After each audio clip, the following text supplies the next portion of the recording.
E eu passo a palavra aqui ao nosso palestrante, Zanoni Júnior, ele que é advogado criminalista com atuação em casos de grande repercussão, especialista em direito penal e processo penal. Ele é escritor, palestrante e professor de direito penal e processo penal. Ele estará aqui debatendo sobre o tema a atuação do assistente de acusação.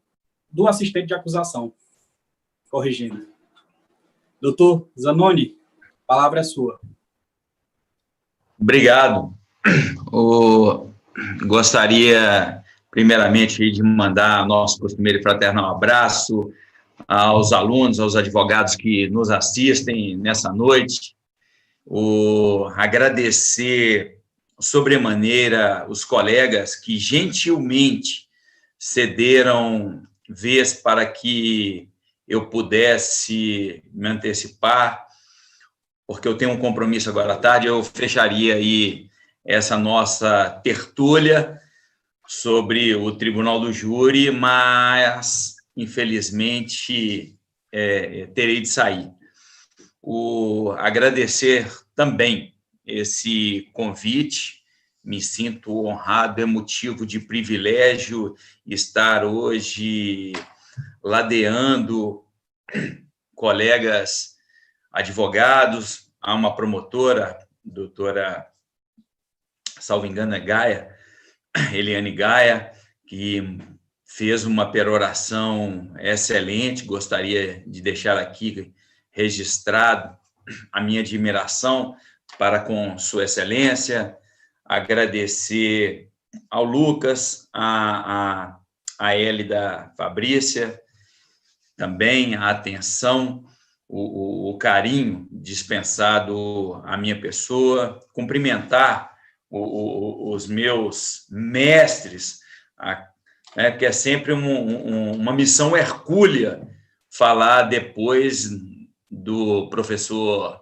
Cláudio Daledoni Júnior, um tribuno de escola, notório aí nos tribunais do júri Brasil afora, professor Merria também aí, que é um craque na teoria dos jogos. Já fiz muito júri com Merria, tanto na defesa quanto na assistência de acusação, que é justamente o objeto dessa minha digressão com vocês.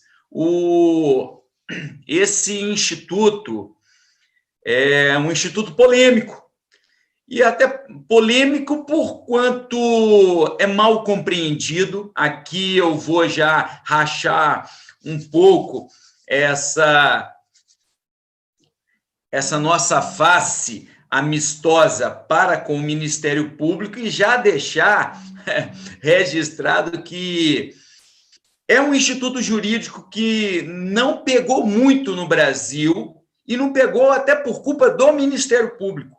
Eu trabalho muito na assistência de acusação, conheço vários colegas que trabalham na assistência de acusação, e o que a gente fica sabendo é que, na maioria das vezes, o próprio promotor de justiça vira para a vítima, no caso, né, gente?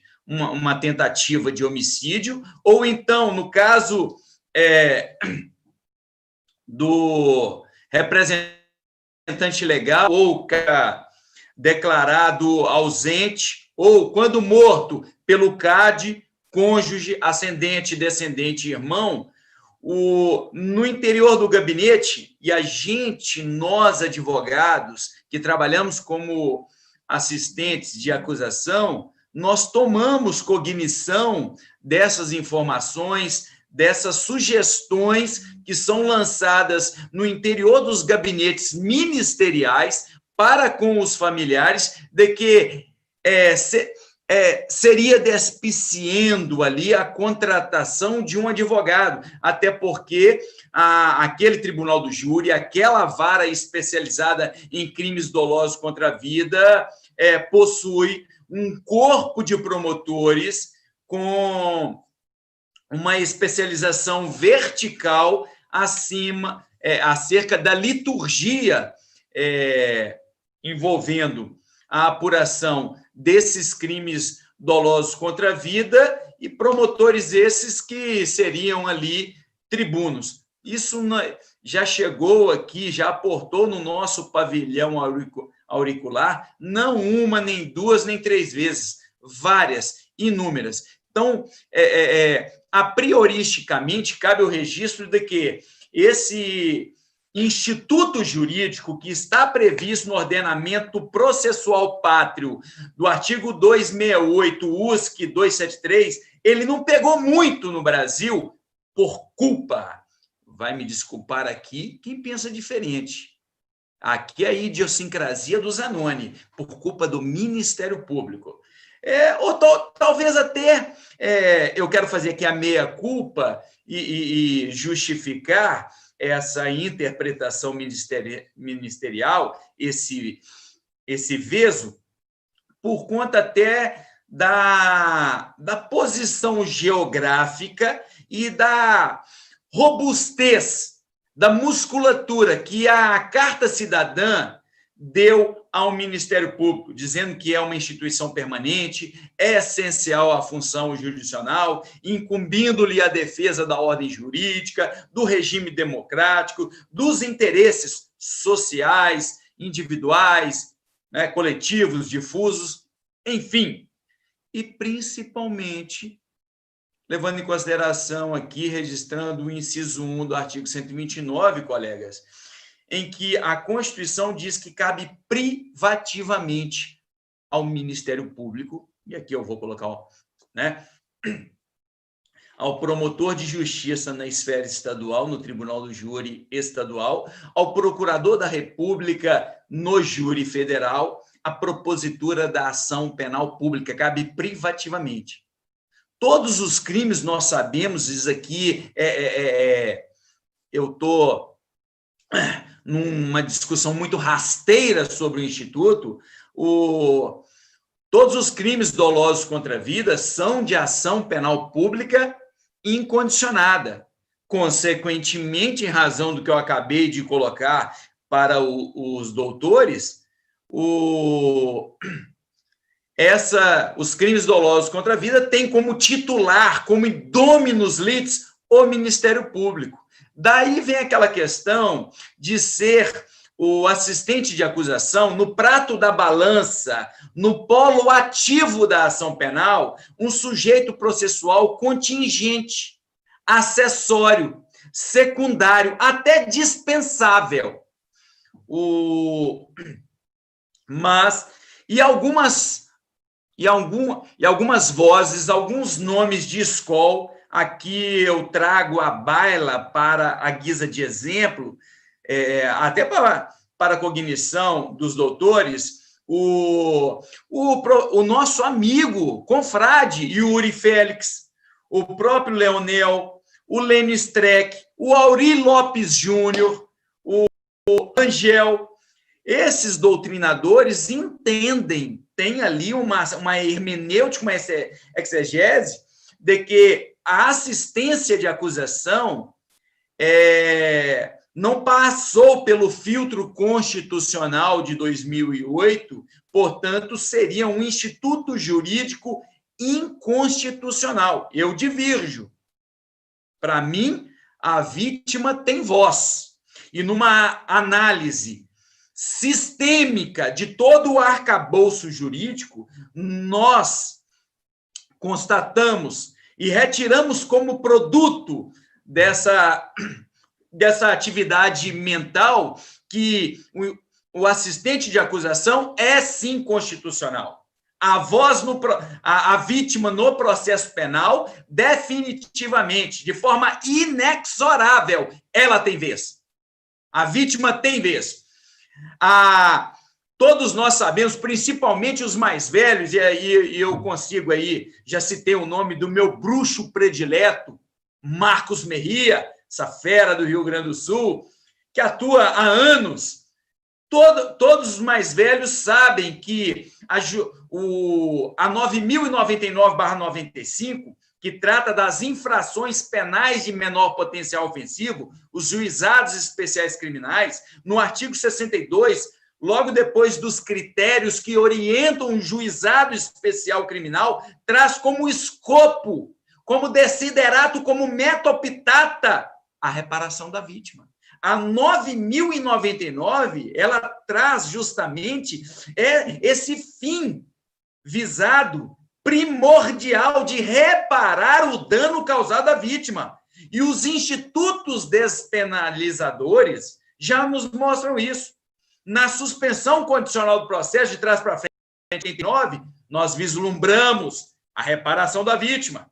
Na transação penal, onde há aqui uma disponibilidade, uma relativização, uma amortização do princípio da legalidade e da obrigatoriedade, em que o MP, mesmo tendo materialidade e indício suficiente de autoria, transaciona com o acusado, mas temos como condício sine qua non da homologação daquele acordo para cumprimento por parte do agente do fato, a reparação do dano. O 74, a chamada composição dos danos civis entre vítima, entre o lesionado aqui e o agente do fato. O próprio parágrafo único diz que essa homologação extingue a punibilidade. Além disso, nós, em 2008, na reforma capitaneada pela professora Ada Pellegrini Grinover, a sentença condenatória, nós já tínhamos a ação penal ex delito, lá no artigo 63, mas o próprio juiz, na sentença, no édito condenatório, quando da prolação da sentença, entregando às partes, a cada um, o direito, resolvendo o conflito de interesse, o status libertatis versus o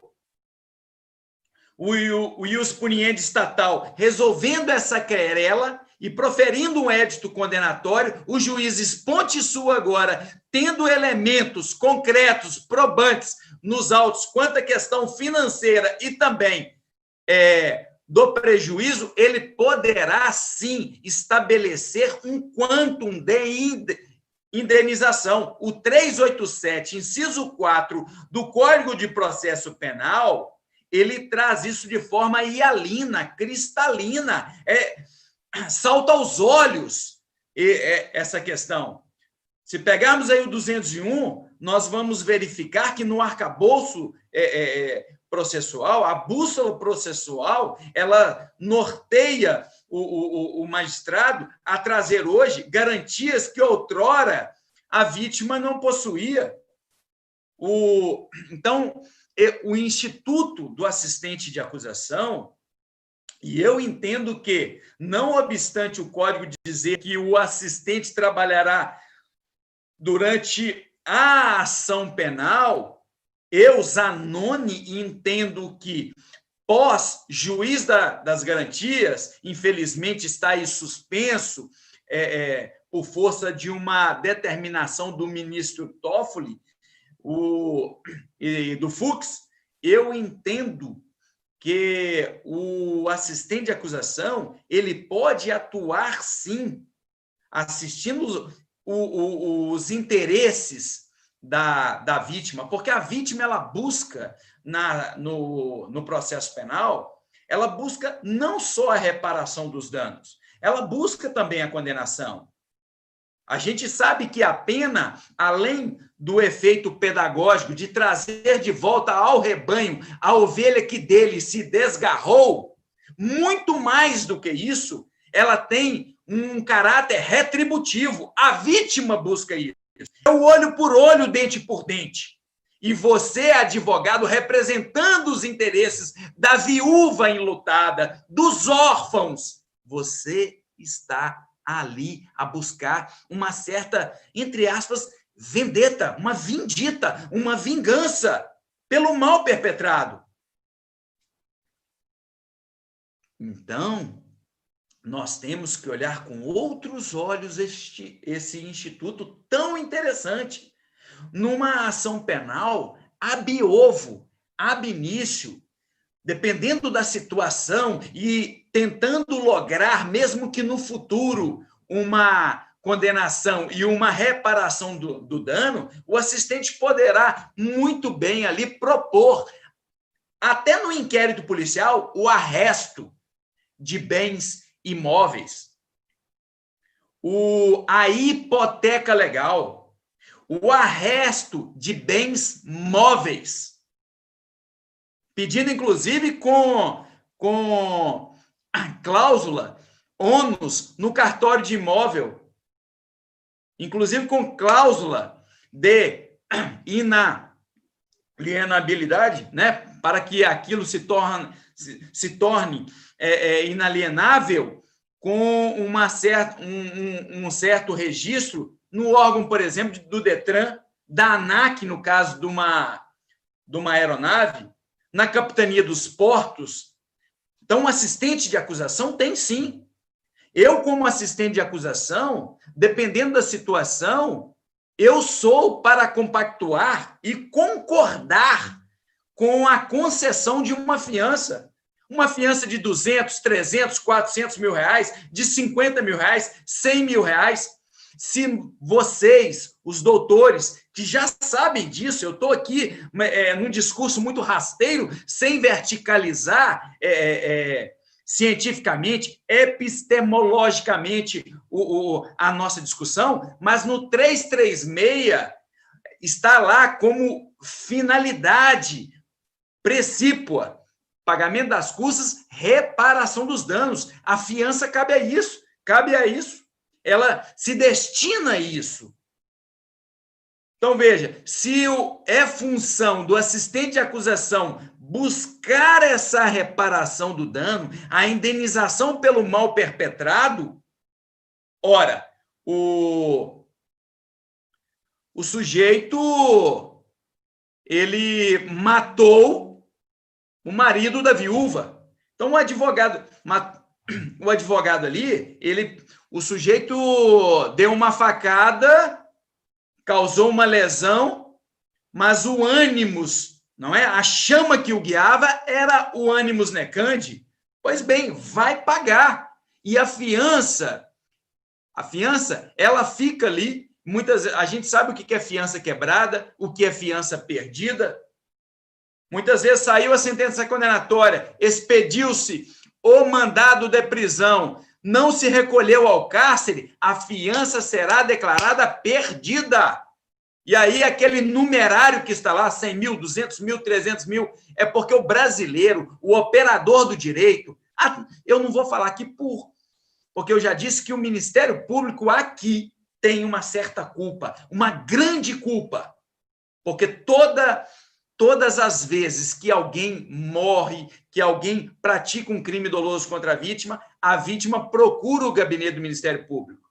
E o que chega, a informação que chega é: não precisa contratar advogado. Vocês já tiveram muitas dores de cabeça e agora vocês não vão ter de gastar dinheiro com advogado, porque os promotores estão aqui, estão recebendo do Estado, são promotores especializados. Até é interessante o argumento, tem um certo lastro, mas vários processos eu já visualizei, vislumbrei a força, a musculatura que a acusação ganha com um bom assistente de acusação.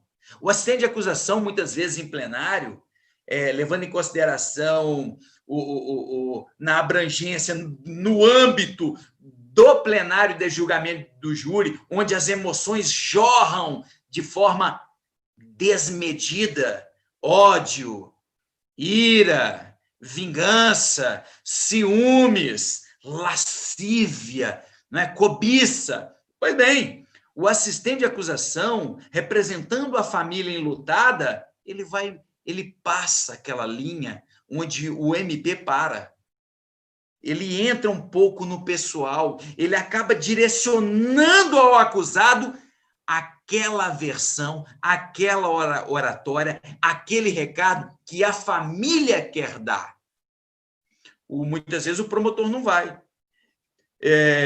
Eu tenho audácia de, nessa noite, dizer para vocês, a maior acusação, o maior acusador, eu não vou tecer nomes, para não render comentários, mas o maior acusador que eu já vislumbrei em quase 30 anos de advocacia criminal, de escritório de advocacia,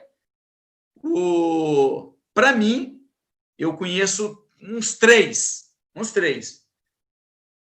Não são promotores, não são procuradores da República, nunca cerraram fileiras nos quadros do Ministério Público. Já fiz júri em 9 estados da federação, nunca vi nada igual. Então, eu acho que é um instituto interessante. Por incrível que pareça, meus queridos, nós não temos no Brasil escritórios especializados. Nós temos alguns profissionais pensados, eu mesmo conheço vários. Eu, Zanoni, trabalho muito com assistente de acusação também, dou muita orientação para assistentes, para advogados que vão trabalhar na assistência de acusação, mas eu nunca encontrei um advogado, um escritório de advocacia que tivesse como ponto nevrálgico, fulcral, sabe? Como razão de existência o exercício advocatício na assistência da acusação. Requer trabalho, requer uma dedicação, e o advogado ele se presta assim à questão da assistência. Como advogado de defesa, como tribuno do júri, eu ouso dizer para vocês, quando há um assistente de acusação no plenário, a nossa tarefa como defensores, ela é dificultada de forma exponencial. Guardem isso no fundo do coração de vocês. Portanto, não subestimem jamais quando, ladeando o Ministério Público, seja promotor, seja procurador da República no júri federal, estiveram ali um advogado como assistente de acusação. Eu poderia me alongar, mas eu acho que o tempo me é escasso. Eu gostaria de agradecer, pedir vênia pelos meus excessos. Eu acabo me empolgando, né? Ainda mais falar sobre júri.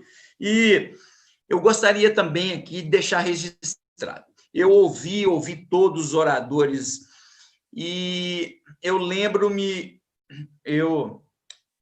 me lembro muito bem de uma fala, agora, salvo engano, eu acho que foi da doutora Eliane, quanto à questão dos juízes garantistas, que a doutora só conhece juiz garantista. Olha, eu não sei quais juízes são esses, mas, infelizmente, de todos esses juízes que a doutora possa, né, conhecer e deveras conheça, se um juiz desse já aplicou o artigo 385 na vida garantista, ele não tem nada. Porque um juiz que, principalmente pós-Constituição, desrespeitando a função que é do Ministério Público, titular privativo da ação penal, dominus litis, custos legis, esse promotor, convergindo tese, não antítese e tese, mas convergindo tese com a defesa, e ambos rogando, suplicando a absolvição. Se esse juiz discordar das duas partes, dos pratos da balança, sair ali, deixar de ser fiel, deixar de ser um juiz que não tem definitivamente a gestão da prova e que cuide, né, só da regra do jogo, e condenar, nós não temos um juiz garantista. Juiz que usa emendaço libelli, mutatio libelli, juiz que inquire antes dos advogados, desrespeitando o cross-examination, o direct examination, não é juiz garantista. Um juiz que, mesmo antes da ação penal, decreta a realização, determina a realização de provas, não é um juiz garantista. Um juiz que, durante a instrução criminal, ou para saciar alguma dúvida antes de sentenciar, não é um juiz garantista. Primeiro que, se dúvida houver, ele deve absolver.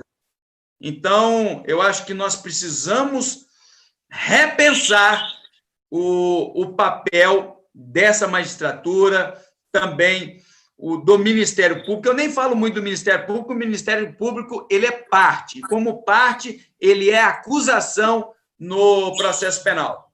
E também, o MP tem muita responsabilidade nessa questão de dificultar, de diminuir certas garantias do cidadão na liturgia do júri. Para que os senhores tenham conhecimento, em 2008, a proposta era que o júri ostentasse 8 jurados, uma composição par, sendo o empate benéfico ao réu, não à defesa, mas ao réu, ao cidadão que está ali no polo passivo contra a máquina estatal, contra o Estado, esse Estado que já matou, esse Estado inquisitorial. Então, muito cuidado nós devemos ter quando há esse tipo de pensamento tentando mitigar situações. A situação não é fácil, há sim um trabalho efetivo, institucional, vertical, Brasil afora, demonizando a advocacia criminal e tentando minorar garantias do tribunal do júri. Meus amigos, peço desculpas pelo tempo e agradeço, assim, de forma, com muito carinho, esse convite que foi dirigido à minha pessoa. Tamo junto. Doutor Zanoni, foi uma excelente palestra, tivemos vários elogios aqui dos colegas que estão acompanhando pelo YouTube. Eu acho que, na prática, alguns colegas advogados, né, possuem dificuldade de atuar como assistente de acusação, ou muitas vezes, né, mostram-se desinteressados, né, de atuar como assistente de acusação. Eu acho que o doutor trouxe aqui pontos importantes, né, ressaltando a importância do assistente de acusação. Eu vou passar a palavra aqui para a nossa debatedora, doutora Cíntia, de Picos, Piauí. Com a palavra, doutora Cíntia. Obrigada.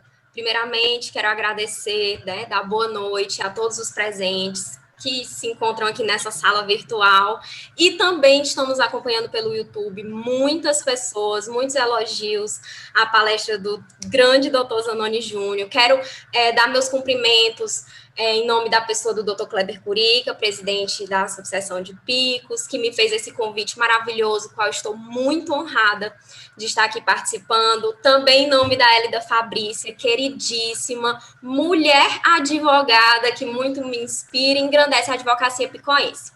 Bom, sem mais delongas, aqui só tenho a elogiar essa palestra maravilhosa, dizer que quando fui convidada a esse evento, de tantos nomes que me foram apresentados, o nome do doutor Zanoni Júnior me chamou muito a atenção. Eu acompanho há um certo tempo, acompanho o seu trabalho, como jovem advogada, como pessoa que iniciou agora na seara criminal, que não é fácil, como foi bem dito aqui, existe uma certa criminalização do advogado criminalista, então não é fácil estar trabalhando nessa seara. Não é fácil ser mulher advogada criminalista também. Então, me sinto muito honrada de estar aqui. Só elogios. Estava acompanhando aqui pelo YouTube os comentários. É uma palestra realmente muito engrandecedora, principalmente pela dificuldade de nós, advogados, que estamos sempre na defesa, né, bitolados em defender, em sempre estar ali querendo achar uma brecha, querendo achar uma forma de defender a pessoa, estarmos na posição, então, de acusadores. Mas, lógico, a defesa não fica a par disso. Estamos também defendendo interesses e direitos de outras pessoas enquanto assistência de acusação.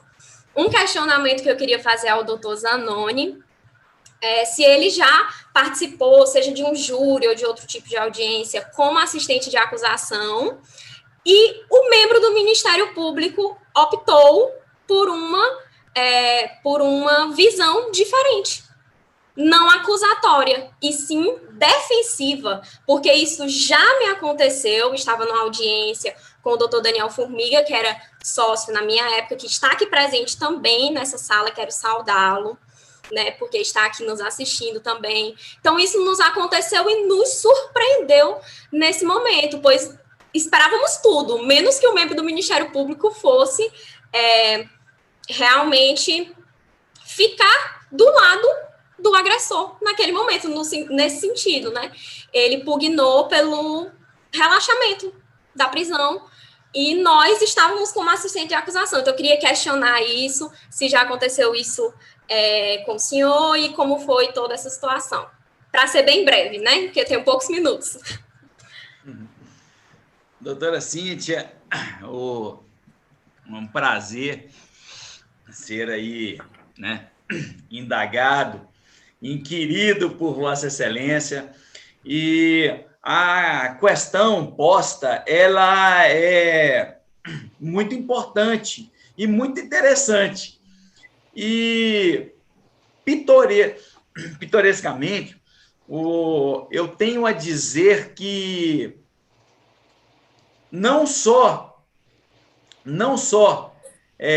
nessa situação posta por Vossa Excelência, mas como também o contrário. Veja, nós tivemos aqui na região metropolitana, eu trabalhei com torcidas organizadas por muitos anos, e a torcida que eu advogava era ligada ao Cruzeiro. E várias torcidas eu representei, várias torcidas do clube Cruzeiro. E nós tivemos um problema aqui em que houve uma briga generalizada entre torcedores do Cruzeiro e do Atlético Mineiro. Cruzeiro Esporte Clube e Atlético Mineiro. E nessa briga generalizada, vários ficaram lesionados, mas um rapaz morreu. Esse júri ficou conhecido como o Júri da Galoucura.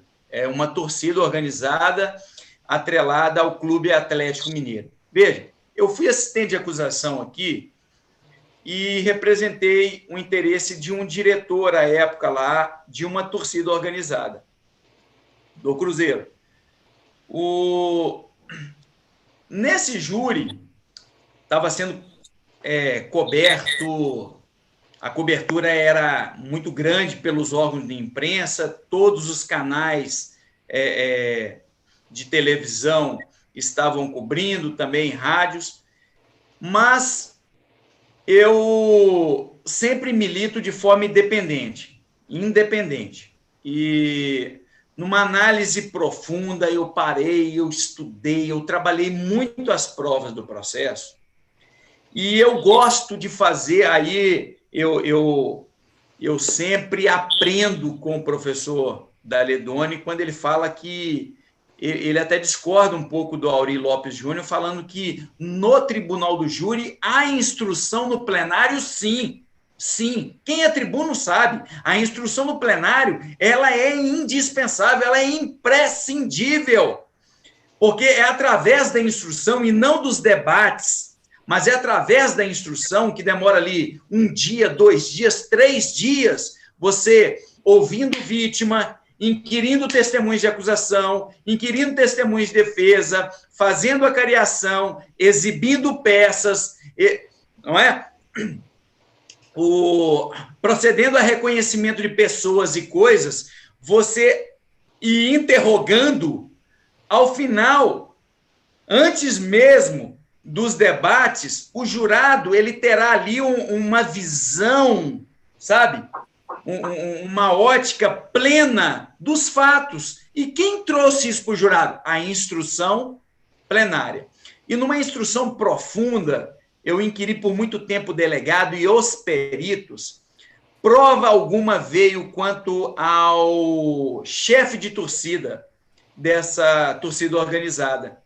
E discordando do promotor de justiça, do Ministério Público, eu pedi absolvição.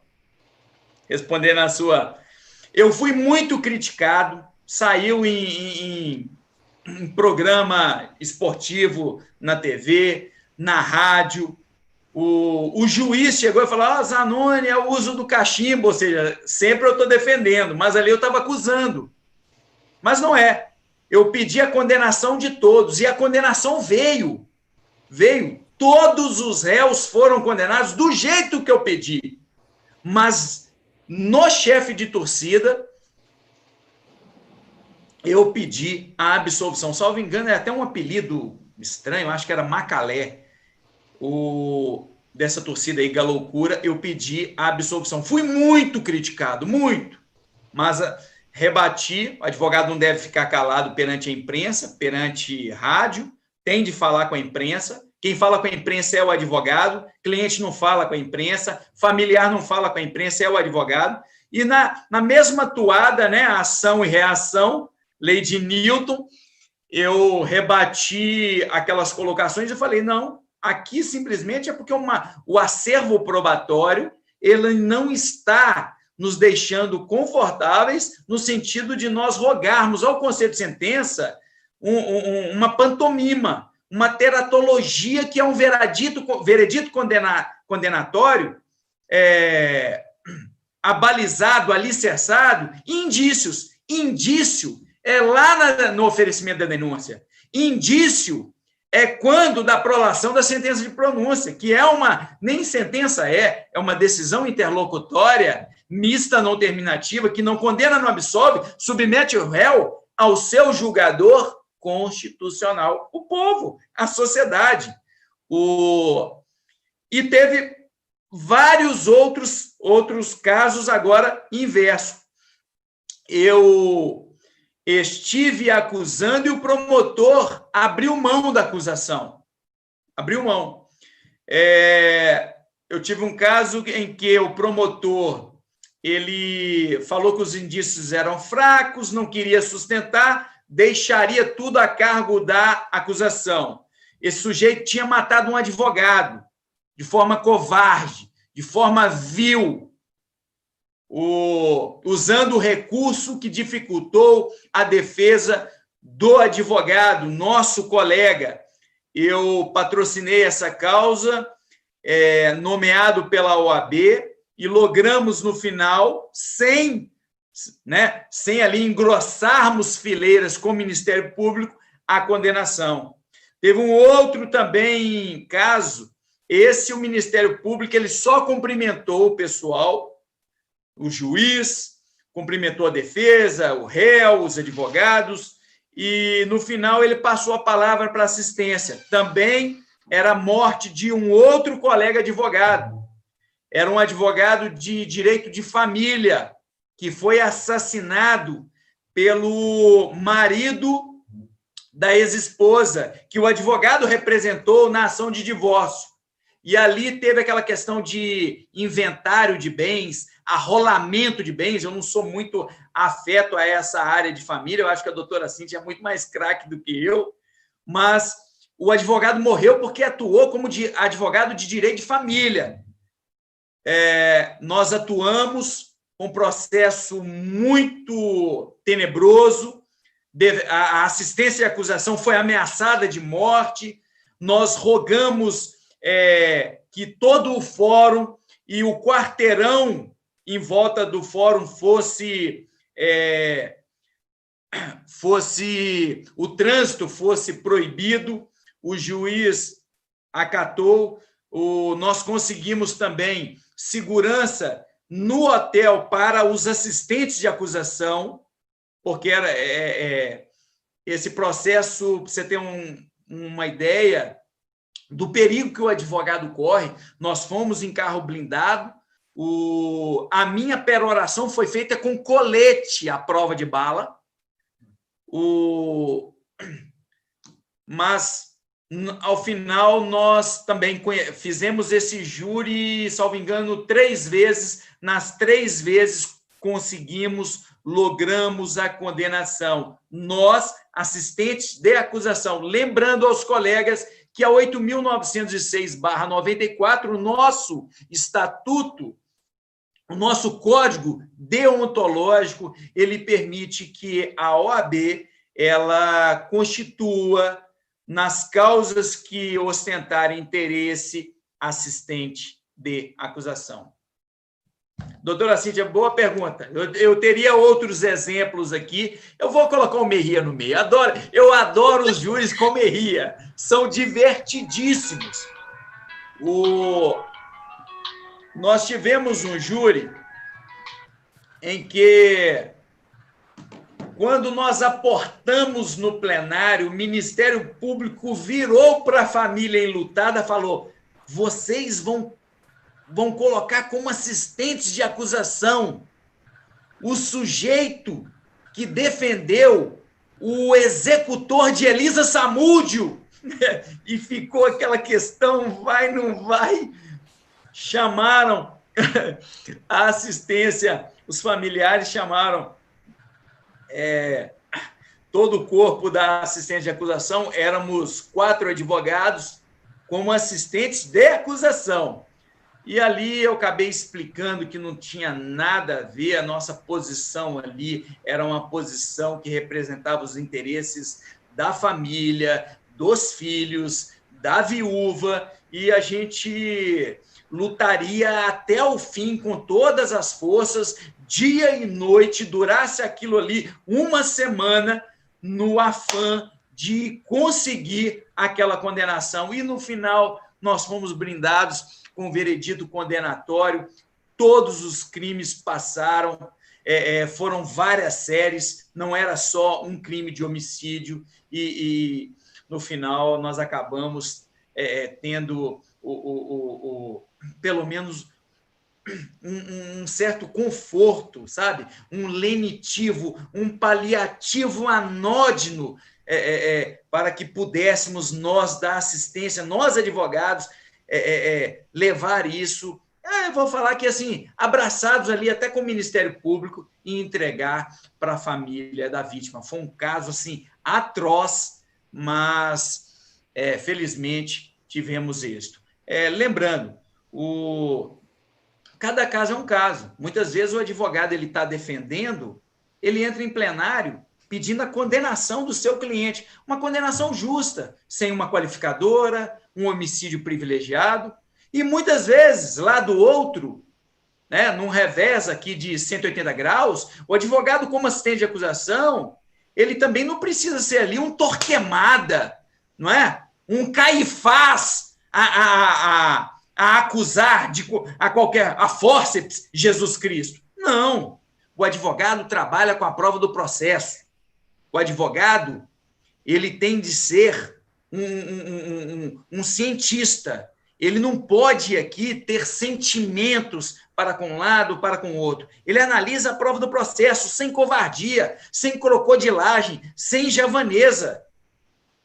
E seguir os interesses da parte, é claro, sempre isso. Ele não vai ali trair o mandato que lhe fora anteriormente outorgado. Mas o advogado, ele não deve trabalhar aí com artimanhas, com estratégias, no sentido de distorcer a realidade fática.